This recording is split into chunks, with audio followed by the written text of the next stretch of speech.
Hi hello ನಮಸ್ತೆ ಗೆಳೆಯರಿ. ಇಂದಿನ ಈ ವಿಡಿಯೋದಲ್ಲಿ ಏನಪ್ಪ ಮಾಹಿತಿ ಕೊಡೋಕೆ ಬಂದಿದ್ದೀರಿ ಅಂತ ಹೇಳಿದ್ರೆ ಬಟಾಣಿ ಬೆಳೆ ಬಗ್ಗೆ. ಈಗ ಆಲ್ರೆಡಿ ಒಂದು ಬಟಾಣಿ ಬೆಳೆ ಬಗ್ಗೆ ಒಂದು ಮಾಹಿತಿ ನಾ ಕೊಟ್ಟಿರ್ತೀನಿ. ಜನ ಎಲ್ಲರಿಗೂ ಇಷ್ಟ ಆಗಿದೆ ಅನ್ಕೊಂತೀನಿ. ಅದು ಬಂದು ಹಾರ್ವೆಸ್ಟಿಂಗ್ ಸ್ಟೇಜ್ ಅಲ್ಲಿ ಇದ್ದಿದ್ದಂತ ಬಟಾಣಿ. ಸೊ ಅಲ್ಲಿ ಬಂದು ಫಾರ್ಮರ್ ಅವರು ಇರ್ಲಿಲ್ಲ ಆಕ್ಚುಲಿ ಮಾಹಿತಿ ಕೊಡೋದಕ್ಕೆ. ಸೊ ಇಲ್ಲಿ ಬಂದು ಒಬ್ರು ಫಾರ್ಮರ್ ಇದ್ದಾರೆ. ಫಾರ್ಮರ್ ಜೊತೆ ಮಾತಾಡಿ ಒಂದಷ್ಟು ಬಟಾಣಿ ಬೆಳೆ ಬಗ್ಗೆ ಯಾವ ರೀತಿ ಇದೆ ಅಂತ ಹೇಳ್ಬಿಟ್ಟೆಲ್ಲ ಒಂದು ಒಟ್ಟಾರೆ ಮಾಹಿತಿನ ತಗೊಳ್ಳೋಣ. ಸೊ ಈ ವಿಡಿಯೋ ಬಂದು ಇಂಟ್ರೆಸ್ಟಿಂಗ್ ಆಗಿರ್ತದೆ. ಯಾರು ಈ ವಿಡಿಯೋ ಫಸ್ಟ್ ಟೈಮ್ ನೋಡ್ತಾ ಇದ್ದೀರಾ ನಮ್ಮ ಚಾನಲ್ಗಳಲ್ಲಿ ದಯವಿಟ್ಟು ವಿಡಿಯೋ ಇಷ್ಟ ಆದರೆ ಚಾನಲ್ನ ಸಬ್ಸ್ಕ್ರೈಬ್ ಮಾಡ್ಕೊಳ್ಳಿ. ವಿಡಿಯೋಸ್ನ ಆದಷ್ಟು ಲೈಕ್ ಮಾಡಿ ಶೇರ್ ಮಾಡಿ ಅಂತ ಹೇಳ್ತಾ ಈಗ ವಿಡಿಯೋಗೆ ಹೋಗೋಣ ಬನ್ನಿ. ಸರ್ ನಮಸ್ಕಾರ ಸರ್. ನಮಸ್ತೆ ಸರ್ ನಿಮ್ಮ ಹೆಸರು ಮತ್ತೆ ನಿಮ್ಮೂರು ಸರ್? ಮುನಿಕೃಷ್ಣ ಅಂತ. ನಿಮ್ಮೂರು ಸರ್? ಚಿಕ್ಕೈಗ್ಲೂರು, ಮಾಲೂರು ತಾಲೂಕು. ಸರ್ ಈ ಒಂದು ಬಟಾಣಿ ಕೃಷಿ ಬಂದು ಜಾಸ್ತಿ ಜನ ಮಾಡಕ್ಕೆ ಹಿಂದೆ ಹೊಡಿತಾರೆ ಒಂದ್ ಸ್ವಲ್ಪ, ಅಥವಾ ಕಾಯಿ ಬಿಡಿಸೋದಕ್ಕೆ ಲೇಬರ್ ಸಿಗಲ್ಲ ಅಂತನ, ಅಥವಾ ಬೆಳೆ ಮಾಡೋದು ಕಷ್ಟ ಅಂತ? ಗಿಣಿ ಕಾಟ ಇರ್ತದಲ್ಲ ಬೆಳಿಗ್ಗೆ ಸಂಜೆ, ಅದೊಂದು ಮಾರ್ಕೆಟಿಂಗ್ ಬೇರೆ ಬೆಂಗಳೂರಿಗೆ ಹೋಗ್ಬೇಕು, ಬೇರೆ ಕಡೆ ಲೋಕಲ್ ಮಾರ್ಕೆಟಿಂಗ್ ಆಗಲ್ಲ, ಬೆಂಗಳೂರಿಗೆ ಹೋಗ್ಬೇಕು. ಅದರಿಂದ ನಾವು ಏನೋ ಈ ಸಾರಿ ಓದ್ತಿದೀವಿ, ನಮ್ಮ ಅಣ್ಣವರೆಲ್ಲ ಉಳ್ತಾ ಇದ್ರು, ಚೆನ್ನಾಗಿ ಬೆಳೆ ಮಾಡೋಣ ಅನ್ಬಿಟ್ಟು ಇದು ಈ ಗೌರ್ಮೆಂಟ್ ಗೊಬ್ಬರಗಳು ಬೆಳೆಯಕ್ಕಾಗಲ್ಲ, ತಿಪ್ಪೆ ಗೊಬ್ಬರ ಹೊಡೆದು ಕಡುಗು ಹೊಡೆದು. ಅದ್ರ ಬಗ್ಗೆ ಮಾಹಿತಿ ಕೊಡಿರಂತೆ. ಇವಾಗ ಬಂದು ಮಾರ್ಕೆಟಿಂಗ್ ಪ್ರಮುಖವಾಗಿ ಇದನ್ನ ನಾವು ಬೆಂಗಳೂರಿಗೆ ಮಾಡ್ಬೇಕಾಗುತ್ತೆ. ಇಲ್ಲಿ ಲೋಕಲ್ ಅಲ್ಲಿ ಎತ್ಕೊಂಡು ಹೋದ್ರೆ ಅದಕ್ಕೆ ಬೇಡಿಕೆ ಕಡಿಮೆನೆ, ರೇಟ್ ನಾವ್ ಅನ್ಕೊಂಡಿದ್ರೆ ಕೆಜಿ 100-200 ರೂಪಾಯಿ ಇದ್ರೆ ಇಲ್ಲಿ 70-80 ಕೇಳ್ತಾರೆ. ಸೊ ಜಾಸ್ತಿ ಅಜಗಜಾಂತರ ಇರ್ತದೆ ಅಲ್ಲಿ. ಡೈರೆಕ್ಟ್ ಆಗಿ ಬೈಯರ್ಸ್ ಮನೆಗಳವರು ಅವರು ಇವರು ಮತ್ತೆ 10 ಕೆಜಿ ಸಿಕ್ಲಿ ಅಲ್ಲಿಗೆ ಹೋಗ್ಬೇಕು, ಬೆಂಗಳೂರಿಗೆ 100 ಕೆಜಿ ಸಿಕ್ಲಿ ಅಲ್ಲಿಗೆ ಹೋಗ್ಬೇಕು. ಸರಿ ಅಣ್ಣ. ಓಕೆ, ಇವಾಗ ಯಾವುದೇ ಒಂದು ಬೆಳೆ ನಾವು ಚೂಸ್ ಮಾಡ್ಕೊಂಡ್ರೆ ಅಷ್ಟೇ ನೆಲದ ತಯಾರಿ ಮುಖ್ಯ. ಸೊ ನೆಲದ ತಯಾರಿ ವಿಚಾರಕ್ಕೆ ಬಂದಾಗ ನೀವು ಯಾವ ರೀತಿಯಾದ ಒಂದು ಕೊಟ್ಟಿಗೆ ಗೊಬ್ಬರ ಆಗ್ಲಿ ಅಥವಾ DAP ಕಾಂಪ್ಲೆಕ್ಸ್ ಏನಿರ್ತದೆ ಇದನ್ನ ಯಾವ ರೀತಿ ಕೊಟ್ಟಿರ್ತೀರಾ ಸರ್? ಫಸ್ಟ್ ಕಾಂಪ್ಲೆಕ್ಸ್ ಕೊಡಬಾರ್ದು, ಕಡುಗಾಡ್ದು ತಿಪ್ಪೆ ಗೊಬ್ಬರ ಹಾಕಿ, ಕೋಳಿ ಗೊಬ್ಬರ ಹಾಕಿ, ತಿರ್ಗಾ ಮುಚ್ಚಿ ಬೆಡ್ಡು ಟೈಪ್ ಮಾಡಿ ಚಿಕ್ಕ ಸಣ್ಣದಾಗಿ, ಆಮೇಲೆ ಬೀಜ ಹಾಕಿ ಮಳತ ಮೇಲೆ ತಿರ್ಗಾ ಕಾಂಪ್ಲೆಕ್ಸ್ ಹಾಕಿ ಸಾಲ್ ಮಾಡ್ಬೇಕು ಸರ್. ಇದು ಕಾಂಪ್ಲೆಕ್ಸ್ ಹಾಕಿ ಆಮೇಲೆ ಸರ್ ಈಗ ಬಂದು ಫಸ್ಟ್ ಅಲ್ಲಿ ಒಂದು ಗೊಬ್ಬರ ಕೊಟ್ಟು ಸಸಿ ನಾಟಿ ಮಾಡಿದ್ರೆ, ಇವಾಗ ಕಾಂಪ್ಲೆಕ್ಸ್ ಹಾಕಿ ಮಣ್ಣು ಯಾರು ಹಾಕಿದ್ದೀರಾ? ಮಣ್ಣು ಯಾರು ಹಾಕಿದ್ವಿ ಸರ್. ಈಗ ನಿನ್ನೆಲ್ದ ಮೊನ್ನೆ ಇನ್ನೊಂದು ಮುಟ್ಟೆ ಮೇಲೆ ಹಾಕಿ ನೀರ್ ಬಿಟ್ಟಿದ್ವಿ. ಇಲ್ಲಿ ಕಾಣಿಸ್ತಾ ಇದೆ 15. Okay sir. ಈಗ ಈ ಸೈಡ್ ಅಲ್ಲಿ ಬಂದು ಯಾವ ಗೊಬ್ಬರ ಕೊಟ್ಟು ಮಣ್ಣು ಯಾರು ಹಾಕಿ? ಅದು ಜಿಯೋ ಗ್ರೀನ್ ಹಾಕಿದೀವಿ, DA 10-26. Okay, Jio green organic ಗೊಬ್ಬರ ಅಲ್ವಾ? ಆರ್ಗ್ಯಾನಿಕ್ 10-26. ಆಮೇಲೆ ಹಿಂಡಿ ಸ್ವಲ್ಪ ಹಾಕಿದೀವಿ, ಹೊಂಗೆ ಹಿಂಡಿ, ಬೇವಿನ ಹಿಂಡಿ ಎಲ್ಲ ಮಿಕ್ಸ್ ಮಾಡಿ ಹಾಕಿ ಸಾಲ್ ಮಾಡ್ತಿದೀವಿ.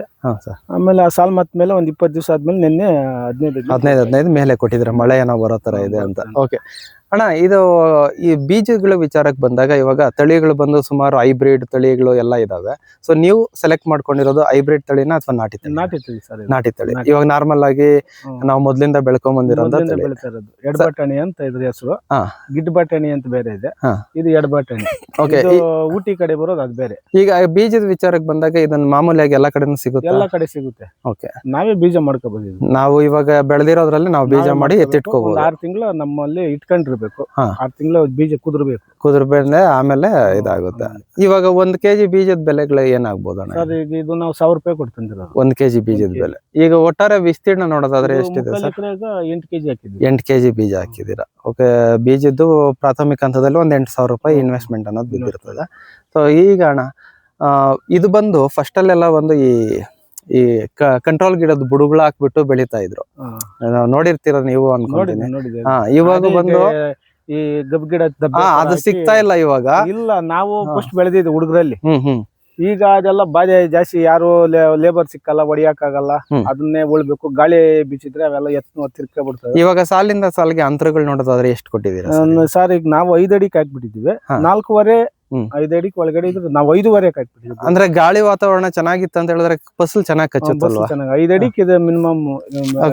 ಗಿಡದಿಂದ ಗಿಡಕ್ಕೆ ಅಂತರ ಎಷ್ಟು ಕೊಟ್ಟಿದ್ದೀರಾ ಸರ್? 5 ಅಡಿಗೆ ಸರ್. ಅಲ್ಲ, ಗಿಡದಿಂದ 2 ಇಂಚ್ ಸರ್, 2 ಇಂಚು 3 ಇಂಚು ಅಷ್ಟೇ. ಓಕೆ, ಇದೆಲ್ಲ ಆಯ್ತು ಸರ್.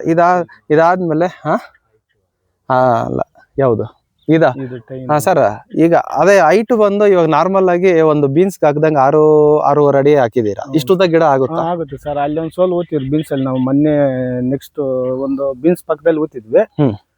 ನಾವು ಪೂರಾ ಹಿಂಗ ಲೇಬರ್ ಎಲ್ಲ ಹಂಚ್ ಕಿತ್ಕೊಂತ ಇದ್ರು. ಓಹೋ, ಅಷ್ಟುದ್ದ ಆಗೈತಾ? ಅಷ್ಟುದ್ದ ಬೆಳೆದಿದೆ. Okay sir. ಈಗ ಬಂದು ನಾರ್ಮಲ್ ಆಗಿ ನಾವು ಟ್ಯೂಬ್ ಟೈನ್ ಒಂದು ಬೀನ್ಸ್ ಗಳಿಗೆ ಹಾಕ್ದಂಗೆ ಕೆಳಗಡೆ ಒಂದು ವೈರ್ ಹಾಕಿ ಅದಾದ್ಮೇಲೆ ಸೆಂಟರ್ ಒಂದು ಮೇಲೆ ಒಂದು ಮತ್ತೆ ಸೈಡ್ ಗಳೆಲ್ಲ ಎಳ್ದು ಕಟ್ಟಿದೀರಾ?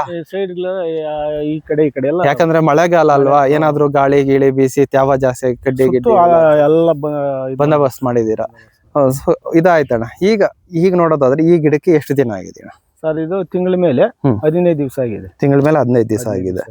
ಇನ್ನ ಕ್ರಾಪ್ ಬರೋದು ಎಷ್ಟು ದಿನ ಆಗ್ಬೇಕಾಗ್ಬೋದು? 15 ದಿವಸಕ್ಕೆ ಬರ್ತದೆ ಸರ್. ಒಂದ್ 2 ತಿಂಗಳ 50 ರಿಂದ 2 ತಿಂಗಳು 60 ದಿನಕ್ಕೆ ಸ್ಟಾರ್ಟ್ ಆಗುತ್ತೆ. ಅದಾದ್ಮೇಲೆ ಎಷ್ಟು ದಿನ ಕೊಯ್ಬೋದಣ್ಣ? ಒಂದ್ ತಿಂಗಳ ಕೊಯ್ತದೆ ಸರ್. 1 ತಿಂಗಳು ಚೆನ್ನಾಗಿ ಗಿಡ ಔಷಧಿ ನೋಡ್ಕೊಂಡು ಅದನ್ನ ಬೂದಿ ಅದು ಈ ಕೆಲವೊಂದು ರೋಗಗಳೆಲ್ಲ ಫುಲ್ ಕಂಟ್ರೋಲ್ ಮಾಡ್ಕೊಂಡ್ರೆ 1 ತಿಂಗಳ ಮೇಲೆ ಬರ್ತದೆ. 1 ತಿಂಗಳ ಮೇಲೆ ಬರುತ್ತೆ.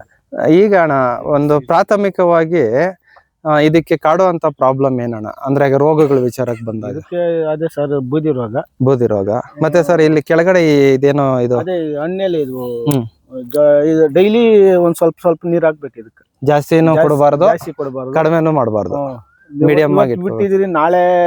ನಾಳೆಗ್ ಬಿಡೋಣ ಅಂದ್ರೆ ಗಿಡ ಬಾಡ್ತಾ ಇರ್ತದೆ. ಡೈಲಿ ಸುಮ್ನೆ ಒಂದ್ ಅರ್ಧ ಅವರ್ ಲೈಟ್ ಆಗಿ ಕೊಡ್ತಾ ಇರ್ತಾರೆ. ಸೊ ಇವಾಗ ಬಂದು ಬೂದಿ ರೋಗ, ಅದಾದ್ಮೇಲೆ ಸುರುಗು ರೋಗ, ಮತ್ತೆ ಬೊಬ್ಬೆ ರೋಗ, ಇದಿಷ್ಟು ಅಷ್ಟೇ ಬರೋದು ಇದಕ್ಕೆ. ಇನ್ನು ಹುಳುಗಳು ತ್ರಿಪ್ಸ್ ಅಂತವೇನಾದ್ರು ಬರುತ್ತೆ? ಬೆಟನಿಗೆ ಬೀಳಲ್ಲ, ತ್ರಿಪ್ಸ್ ಬರೋದಿಲ್ಲ. ಹುಳಗಳ ವಿಚಾರಕ್ಕೆ ಬಂದ್ರೆ ಸಿಂಪಲ್ ಮದ್ದು ಇದಕ್ಕೆಲ್ಲ ಹಸ್ರುಳ ಬೀಳೋದು, ಇನ್ಯಾವ್ದು ಬರೋದಿಲ್ಲ. ಸೊ ಇದೊಂದು ಪ್ರಮುಖವಾದ ಅಂಶ ಅಣ್ಣ. ಮತ್ತೆ ರಂಗೋಲಿ ಏನಾದ್ರು ಬರುತ್ತೆ ಇದಕ್ಕೆ? ರಂಗೋಲಿ ಬೀಳುತ್ತೆ. ರಂಗೋಲಿಕನು ಉಳುಕ ಈ ಕಾಂಬಿನೇಷನ್ ತಗೊಂಡ್ ಬಂದು ಲೈಟ್ ಆಗಿ ಮದ್ದು ಔಷಧಿ ಹೊಡ್ಕೋಬೇಕು. ಅದು ಮಾಡ್ಕೊಂಡ್ರೆ ಸಾಕಾಗುತ್ತೆ. ಈಗ ಬಂದು ಈ ಒಂದು ವಿಸ್ತೀರ್ಣಕ್ಕೆ ಇಲ್ಲಿ ತನಕ ನೀವು ಖರ್ಚು ಮಾಡಿರೋದು ಒಂದು ಅಂದಾಜು ಹೇಳೋದಾದ್ರೆ ಎಷ್ಟು ಖರ್ಚು? ಈಗ ನಾವು ತಿಪ್ಪೆ ಗೊಬ್ಬರ ಹೊಡೆದಿರೋದು, ಕೋಳಿ ಗೊಬ್ಬರ, ಮನೆ ಲೇಬರ್ಸ್, ಮೂಟೆ ಗೊಬ್ಬರಗಳು, ಈ ಟೈನು ಲೇಬರ್ಸ್ ಲೇಡೀಸ್ ಎಲ್ಲ ಹಾಕಿರೋದು, ಟೈನು ತಂಗುಸಿ ಎಲ್ಲ ಒಂದ್ 50,000 ಆಗಿದೆ. ಒಂದ್ 50,000 ರೂಪಾಯಿ ಆಗಿದೆ. ಈಗ ಒಂದ್ ಮುಕ್ಕಾಲ್ ಎಕರೆ. ಈಗ ಒಟ್ಟಾರೆ ಒಂದು ಈಲ್ಡ್ ಏನಾದ್ರು ಅಕಸ್ಮಾತ್ ನೀವು ಈ ಫಸ್ಟ್ ಟೈಮ್ ಬೆಳೆದಿದ್ದೀರಿ ಅಂತ ಹೇಳ್ತಾ ಇದ್ದೀರಾ, ಅಕ್ಕಪಕ್ಕದಲ್ಲಿ ಯಾರಾದ್ರೂ ಬೆಳೆದಿರೋರು ಇರ್ತಾರಲ್ವಾ? ಸೊ ಈಲ್ಡ್ ವಿಚಾರಕ್ಕೆ ಬಂದಾಗ ಒಂದ್ ಎಕರೆಗೆ ಏನಾದ್ರು ಒಂದಿಷ್ಟು ಈಲ್ಡ್ ತೆಗಿಬಹುದು ಅನ್ನೋದೇನಾದ್ರು ಮಾಹಿತಿ ಇದೆಯಾ? ಅದು ನನಗೇನು ಅಷ್ಟೊಂದು ಐಡಿಯಾ ಇಲ್ಲ. ಫಸ್ಟ್ ಟೈಮ್ ಊತಿದ್ರಿ, ನಮ್ಮವರೆಲ್ಲ ಅವ್ರು ಊತಿದ್ರಲ್ಲ, ಅವ್ರು ಬಂದ್ ನೋಡ್ಬಿಟ್ಟು ಬೆಳೆ ಚೆನ್ನಾಗೈತೆ ಅಂತಂದ್ರು. ನಾವು ಮಾಡ್ತಾ ಇದೀವಿ, ನೋಡೋಣ ಇನ್ನ. ಅಣ್ಣ ಔಷಧಿಗಳು ಬಂದಾಗ ಎಷ್ಟು ದಿನಕ್ಕೊಮ್ಮೆ ಹೊಡಿತೀರಾ? ಸರ್ 5 ದಿವ್ಸಕ್ಕೆ 5 ದಿವಸಕ್ಕೆ ಒಂದ್ ಸ್ಪ್ರೇ ಕೊಡ್ಲೇಬೇಕು. ಕ್ಲೀನ್ ಆಗಿ, ಅಂದ್ರೆ ಇದೇ ರೀತಿನೇ ಗಿಡ ಇಟ್ಕೊಂಡ್ರೆ ನಮ್ಗೆ ಕ್ರಾಪ್ ಡ್ಯೂರೇಷನ್ ಜಾಸ್ತಿನೂ ಆಗುತ್ತೆ.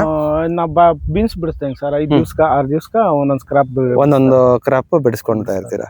ಅಣ್ಣ ಈಗ ಬೆಲೆಗಳ ವಿಚಾರಕ್ಕೆ ಬಂದಾಗ ನಿಮ್ಗೆ ಟಾಪ್ ರೇಟ್ ಏನಾದ್ರು ಐಡಿಯಾ ಇದೆಯಾ ಅಣ್ಣ? ಎಷ್ಟವರೆಗೂ ಮಾರಬಹುದು? ಈಗ 10 kg ಅಂದ್ರೆ ಬೆಂಗಳೂರಲ್ಲಿ 1000 ರಿಂದ 1800 2000 ಗಂಟನೂ ಹೋಗುತ್ತೆ. ಅಲ್ಲಿಗೆ ಒಂದ್ ಕೆಜಿ ಬೆಲೆ ಬಂದು 150 ರಿಂದ 200 ರೂಪಾಯಿವರೆಗೂ ಮಾರ್ತದೆ. ಒಂದೊಂದ್ ಟೈಮ್ 70-80 ರೂಪಾಯಿ ಮಾರ್ತದೆ, 100 ರೂಪಾಯಿ ಮಾರ್ತದೆ. ಓಕೆ, ಒಟ್ಟಾರೆ ಒಂದು ಇಳುವರಿ ಒಂದ್ ಲೆಕ್ಕಾಚಾರವಾಗಿ ಚೆನ್ನಾಗಿ ತಗೊಂಡ್ರೆ ಏನು ಮೋಸ ಇಲ್ಲ ಈ ಬೆಳೆಗೆ. ಅದೇ ಇದನ್ನ ಎತ್ಕೊಂಡೋಗಿ ಬೆಂಗಳೂರಲ್ಲಿ ಮಾರ್ಕೆಟಿಂಗ್ ಮಾಡೋದು. ಗಿಣಿ ಕಾಟ ಬೆಳಿಗ್ಗೆ ಸಂಜೆ ಇವೆರಡು ಲೇಬರ್ ಡೈಲಿ ತೋಟದಲ್ಲಿ ಇಲ್ಲೇ ಇರಬೇಕು. ಇದಕ್ಕೇನಾದ್ರು ಬೇರೆ ಆಲ್ಟರ್ನೇಟಿವ್ ಅಣ್ಣ ಈ ಗಿಳಿಗೆ ಓಡಿಸೋದಕ್ಕೆ? ಅದು ಹೋಗಲ್ಲ ಸರ್, ಹೋಗೋದಿಲ್ಲ. ಇದ್ದು ಏನೋ ಓಡಿಸ್ತಾ ಇದ್ರೆ ಇಲ್ಲ ಅಂತ ಹೇಳಿದ್ರೆ ನಾವು ಬೆಳಿಗ್ಗೆ ಸಂಜೆ ಪಕ್ಕ ಇರ್ಲೇಬೇಕು, ಏನೇ ಕೆಲಸ ಇರ್ಲಿ ತೋಟದಲ್ಲಿ ಇರ್ಬೇಕು. ಓಕೆ ಅಣ್ಣ, ಒಟ್ಟಾರೆ ಒಂದು ಬಟಾಣಿ ಬೆಳೆ ಬಗ್ಗೆ ಒಂದು ಸಂಕ್ಷಿಪ್ತವಾದ ಮಾಹಿತಿ ಕೊಟ್ಟಿದ್ದೀರಾ. ನಿಮ್ಗೆ ನಮ್ ಕಡೆಯಿಂದ ಮತ್ತೆ ನಮ್ ಚಾನೆಲ್ ಕಡೆಯಿಂದ ನಿಮ್ಗೆ ಧನ್ಯವಾದಗಳು ಅಣ್ಣ. ಬೆಳೆನ ಇದೇ ರೀತಿನೇ ನೀಟಾಗಿ ಕಾಪಾಡ್ಕೊಳ್ಳಿ. ಏನಾದ್ರು ಫ್ಯೂಚರ್ ಅಲ್ಲಿ ಏನಾದ್ರು ಈ ಕಡೆ ಏನಾದ್ರು ಬಂದ್ರೆ ಕ್ರಾಪ್ ಇರೋವಾಗ ಒಂದು ವಿಡಿಯೋ ಮಾಡ್ಕೋತೀರಿ. ಥ್ಯಾಂಕ್ ಯು ಅಣ್ಣ.